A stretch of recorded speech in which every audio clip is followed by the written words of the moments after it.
ఫాల్గుణ మాసంలో వచ్చే పౌర్ణమి తిథి చాలా శక్తివంతమైనది. ఈ నెల మార్చి 14వ తేదీన పాల్గొన పౌర్ణమి తిథి ఏర్పడింది. ఇలాంటి శుభకరమైన రోజు మళ్ళీ రాదని వేద పండితులు చెబుతున్నారు. పౌర్ణమి రోజున ఎన్నో శుభ ఘడియలు ఏర్పడబోతున్నాయి. మార్చి 14 శుక్రవారం నాడు పౌర్ణమి తిథి ఏర్పడింది. శుక్రవారంతో కలిసొచ్చే పౌర్ణమి చాలా పవిత్రమైనది. ఇదే రోజున చంద్రగ్రహణం ఏర్పడింది. అలాగే హోలీ పండుగను జరుపుకుంటారు. ఈ పౌర్ణమి రోజునే లక్ష్మీదేవి కూడా జన్మించింది. అలాగే ఎన్నో రాజయోగాలు ఏర్పడబోతున్నాయి. ఈ వీడియో కనుక మీ కంటపడి ఈ వీడియోలో చెప్పినట్టు చేసి చూడండి. మీ జాతకమే మారిపోతుంది. జీవితంలో గొప్ప స్థాయికి ఎదుగుతారు. లక్ష్మీదేవి అనుగ్రహంతో పట్టిందల్లా బంగారం అవుతుంది. ముందుగా ఈ వీడియోకి ఒక లైక్ కొట్టి మన ఛానల్ని సబ్స్క్రైబ్ చేసుకోండి. లైక్ కొట్టడం మాత్రం అస్సలు మర్చిపోకండి. ఈ పౌర్ణమి రోజున ప్రతి ఒక్కరూ ఇంట్లో పూజ చేసుకోవాలి. ఈ రోజున చేసే పూజలకు లక్ష్మీ కటాక్షం సులభంగా లభిస్తుంది. పౌర్ణమి రోజున ఉదయం చేసే పూజల కన్నా సాయంత్రం చేసే పూజలకే రెట్టింపు పుణ్యఫలితం లభిస్తుంది. కాబట్టి మార్చి 14వ తేదీన శుక్రవారం సాయంత్రం సమయంలో మీ ఇల్లంతా శుభ్రం చేసుకొని ఇంటి గడపలకు పసుపు రాసి ఇంట్లో లక్ష్మీదేవిని పూజించండి. లక్ష్మీదేవి పటాన్ని గులాబీ పూలతో అలంకరించుకొని ఇంట్లో దీపారాధన చేయండి. సంపదలకు దేవతైన లక్ష్మీదేవికి కొబ్బరికాయ అంటే చాలా ప్రీతి. కాబట్టి ఎవరైతే ఆర్థిక ఇబ్బందులతో బాధపడుతున్నారో అలాంటివారు ఈ పౌర్ణమి రోజున మీ పూజ గదిలో ఒక కొబ్బరికాయని కొట్టి లక్ష్మీదేవికి నమస్కారం చేసుకుంటే ఆర్థిక సమస్యలన్నీ వెంటనే తీరిపోతాయి. ఈ పౌర్ణమి రోజున ఎవరైతే తులసిని పూజిస్తారో అలాంటి వారికి అఖండ రాజయోగం వరిస్తుంది. తులసి కోటలో ఒక నెయ్యి దీపం వెలిగించి తులసి చెట్టుకు పసుపు కుంకుమలు సమర్పించి తులసి చుట్టూ 5 ప్రదక్షిణాలు చేసి మీ మనసులో ఏదైనా కోరుకోండి. కోరిన కోర్కెలన్నీ వెంటనే నెరవేరుతాయి. లక్ష్మీదేవికి అత్యంత ప్రీతికరమైన వాటిలో రాళ్ల ఉప్పు ఒకటి. శుక్రవారంతో కలిసొచ్చిన ఈ పౌర్ణమి నాడు మీ ఇంటి ఈశాన్య దిశలో కొంచెం రాళ్ల ఉప్పును పెట్టుకోండి. ఈశాన్య దిశలో రాళ్ల ఉప్పు ఉంటే డబ్బు పరంగా మీ ఇంటికి బాగా కలిసొస్తుంది. మీ ఇంట్లోకి డబ్బు రావడం ప్రారంభం అవుతుంది. ఈ రోజున ఇల్లంతా శుభ్రం చేసుకోవాలి. పౌర్ణమి రోజున ఇంటిని శుభ్రం చేయకపోతే మీ ఇల్లంతా పేదరికంతో నిండిపోతుంది. మీ ఇంట్లోకి దుష్టశక్తులు ప్రవేశిస్తాయి.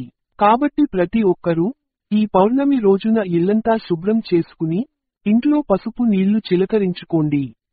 అలాగే పౌర్ణమి రోజున స్నానం చేసేటప్పుడు నీటిలో కొంచెం పసుపు వేసుకున్న స్నానం చేస్తే విపరీతమైన అదృష్టం కలిసొస్తుంది. అన్నిటికన్నా ముఖ్యంగా ఈ పౌర్ణమి రోజున ప్రతి ఒక్కరూ ఇంట్లో పాలు పొంగించుకోవాలి. పాలను లక్ష్మీ స్వరూపక భావిస్తారు. కాబట్టి ఈ పౌర్ణమి రోజున ఇంట్లో పాలు పొంగిస్తే ధనలక్ష్మి దేవి మీ ఇంట్లోకి అడుగు పెడుతుంది. లక్ష్మీదేవి కన్నీళ్ల నుండి ఉసిరి చెట్టు జన్మించిందని నమ్మకం. ఎంతో శక్తివంతమైన ఈ పౌర్ణమి రోజున ఉసిరి చెట్టును పూజించిన వారికి జీవితాంతం డబ్బు కొరత ఏర్పడదు. ఉసిరి చెట్టుకు ప్రదక్షిణాలు చేసి ఉసిరి చెట్టును ముట్టుకొని నమస్కారం చేసుకుంటే మీ జీవితం ధన్యమైపోయినట్లే. విపరీతమైన అదృష్టం కలిసి వస్తుంది. గోమాతలో 33 కోట్ల మంది దేవతలు నివసిస్తారు. కాబట్టి ఈ ఫాల్గుణ పౌర్ణమి రోజున గోమాతకు ఆహారాన్ని తినిపిస్తే సాక్షాత్తు ఆ లక్ష్మీదేవికి పరమాన్నం తినిపించినంత పుణ్యఫలితం లభిస్తుంది. లక్ష్మీదేవి ప్రత్యేక ఆశీర్వాదాలను పొందవచ్చు. యాలకులకు ధనాన్ని ఆకర్షించే గుణం ఉంటుంది. కాబట్టి ఈ పౌర్ణమి రోజున ఒక 5 యాలకులను తీసుకొని వాటిని మీ బీరువాలో పెట్టుకోండి. ఇలా చేస్తే మీ ఇంట్లో పుష్కలంగా డబ్బు ఉంటుంది. ఎవరింట్లో అయితే లక్ష్మీదేవి ఉంటుందో అలాంటి ఇళ్లలో సిరిసంపదలకు లోటుండదు. ఈ పవిత్రమైన పౌర్ణమి రోజున మీ ఇంట్లోకి లక్ష్మీదేవి అడుగు పెట్టాలంటే మీ ఇంటి ప్రధాన ద్వారం పైన పసుపుతో స్వస్తిక్ గుర్తును వేయండి. ప్రధాన ద్వారానికి స్వస్తిక్ గుర్తు ఉంటే లక్ష్మీదేవికి ఆహ్వానం పంపినట్లే. సులభంగా మీ ఇంట్లోకి లక్ష్మీదేవి అడుగుపెడుతుంది. లక్ష్మీదేవిని సులభంగా ప్రసన్నం చేసుకోవాలంటే ఈ పౌర్ణమి రోజున ఒక శక్తివంతమైన మంత్రాన్ని జపించండి. ఆ మంత్రం ఏమిటంటే ఓం శ్రీ లక్ష్మీ నమః. ఈ మంత్రాన్ని 11 సార్లు జపించి లక్ష్మీదేవికి నమస్కారం చేసుకుంటే మీ ఇంటిపై లక్ష్మీదేవి అనుగ్రహం ఎల్లవేళలా ఉంటుంది. బీరువాను లక్ష్మీ స్వరూపంగా భావిస్తారు. కాబట్టి ఈ పౌర్ణమి రోజున బీరువాను శుభ్రంగా తుడిచి కుంకుమ బొట్టు పెడితే మీ బీరువాలో లక్ష్మీదేవి స్థిర నివాసం ఉంటుంది. బీరువాలో ఉన్న డబ్బు రెండింతలు అవుతుంది. ఈ రోజునే చంద్రగ్రహణం కూడా ఏర్పడబోతోంది. ఉదయం 9:30 నుండి మధ్యాహ్నం 3:30 వరకు గ్రహణ సమయం ఉంటుంది. మీ జీవితంలో ఉన్న కష్టాలన్నీ వెంటనే తొలగిపోయి మీ కుటుంబానికి మంచి రోజులు రావాలంటే ఈ గ్రహణ సమయంలో ఓం నమో నారాయణ అనే మంత్రాన్ని 108 సార్లు జపించండి. మీ ఇంటికున్న అష్టదరిద్రాలు తొలగిపోయి మీ కుటుంబానికి చాలా మంచి జరుగుతుంది.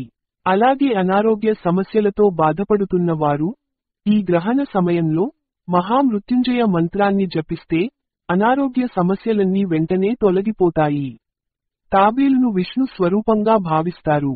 కాబట్టి ఈ పౌర్ణమి రోజున విష్ణు స్వరూపమైన తాబేలు విగ్రహాన్ని తెచ్చుకొని మీ పూజ గదిలో పెట్టుకుంటే సకల ఐశ్వర్యాలు కలుగుతాయి.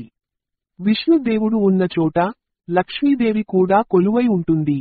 కాబట్టి పౌర్ణమి రోజున తాబేలు విగ్రహాన్ని తెచ్చుకుంటే త్వరలోనే మీ ఇల్లంతా డబ్బుతో నిండిపోతుంది.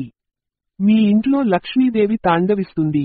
ఈ పౌర్ణమి రోజున ఎవరికైనా దానం చేస్తే స్వర్గలోక ప్రాప్తి కలుగుతుందని నమ్మకం. పౌర్ణమి రోజున చేసే ఏ చిన్న దానమైనా సరే 1,000,000 రెట్ల పుణ్యఫలితం లభిస్తుంది. సకల దేవత